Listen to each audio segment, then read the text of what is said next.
My name is Gail Marsh. Bill and I met 31 years ago, and this month we would have been married 26 years. We've lived in and around the Territory most of our married time. When I was on my caring journey, I didn't expect to be a carer as soon as I was. I first became aware that Bill was unwell, or something wasn't quite right with him, when he started to forget things, forgetting appointments, forgetting where he'd parked the car. And as time progressed, he deteriorated even more, to the point where he was forgetting things around the house, forgetting where the bathroom was, forgetting where our bedroom was, things like that. I got onto the aged care assessment team here and asked for a test for dementia, because I was worried he might have had vascular dementia, but all the tests proved negative for that. So we went down to Adelaide for a year to try and get some answers. They ran a series of tests, and then they realised he had a brain disease which there was no cure for. When we got back to Darwin, we got the diagnosis in March last year, and he passed away in August last year.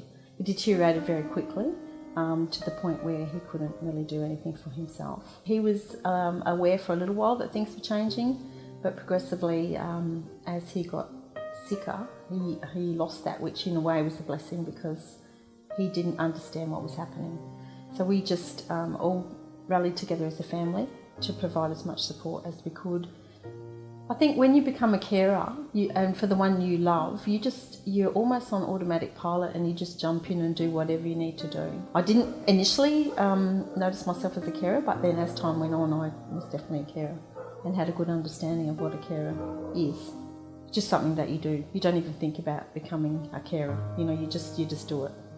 Just some of the challenges every day were just basically getting through, I think, and being there for him and being supportive, and to try and reassure him that everything was okay.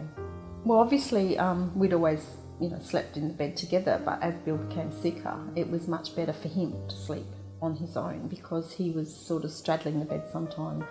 And so we did some strategies like bells and a mat on the floor, so if he stepped up onto the mat, I could get a signal in the other room that he had moved, so then I'd know that I'd have to go and make sure he's okay. On a good day as a carer would be a day when I was able to take Bill somewhere in the car. We'd often go out to our daughter's block, who lives in Herbert. She has 5 acres, and while he was still walking, he was able to walk around a little bit, and so we would take him for a walk, and he enjoyed being out there, and I enjoyed it too, because I knew he was safe.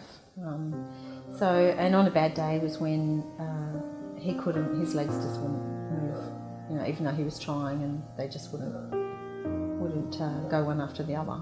I was employed at Carers NT, and I'd always had a lot to do with him in past years, attending meetings with ARAD, etc. And I was fortunate enough to secure a role there, but I was only there for 3 weeks when the doctor said to me he can't be left alone anymore. So I had to go to the CEO there, and he was very understanding, and I said, look, I don't know when I can come back, and he said that's fine. And I thought, because it's their core business, that was excellent. It was really good that they understood and supported me 100% through that journey.